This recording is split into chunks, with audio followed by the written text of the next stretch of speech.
देश में साइबर अपराध तेजी से बढ़ रहा है, लेकिन उसे रोक पाने की कोशिशें उतनी तेजी से नहीं बढ़ पा रही हैं।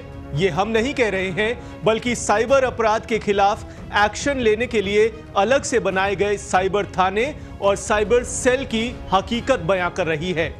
हैरान करने वाली बात तो ये भी सामने आई है कि इन साइबर थानों और साइबर सेल में स्टाफ के नाम पर आईटी एक्सपर्ट्स हैं ही नहीं, बल्कि कई अयोग्य पुलिसकर्मियों को यहां लगाया गया है। इस वजह से साइबर अपराध के खिलाफ कार्रवाई के नाम पर महज खाना पूर्ति हो रही है।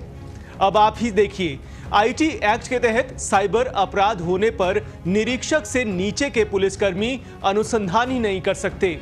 ठग इसी का फायदा उठाते हैं।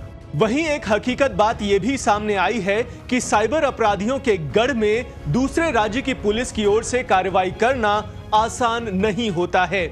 ऐसे मामले भी सामने आए हैं जिसमें गांव के गांव साइबर ठगी में लिप्त हैं, जो जांच में सबसे बड़ी बाधा बनते हैं। साइबर अपराधी वर्चुअल प्राइवेट नेटवर्क यानी वीपीएन तकनीक का इस्तेमाल कर रहे हैं, जिसके लिए कई देशों का इंटरनेट इस्तेमाल हो रहा है।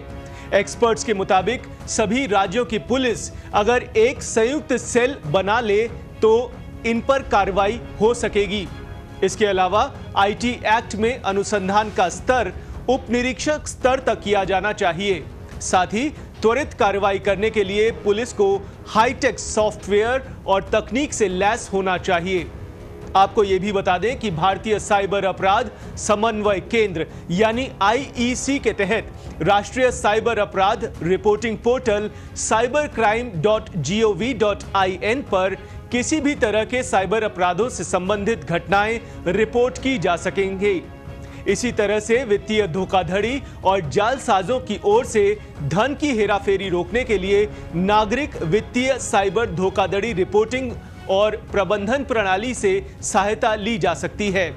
याद रखिए, पत्रिका का रक्षा कवच अभियान चल रहा है, जिसका मकसद पुलिस के साथ मिलकर साइबर ठगों के मामलों पर लगाम लगाना है और इसके पीछे सक्रिय गैंग के लोगों को सलाखों के पीछे पहुंचाना है।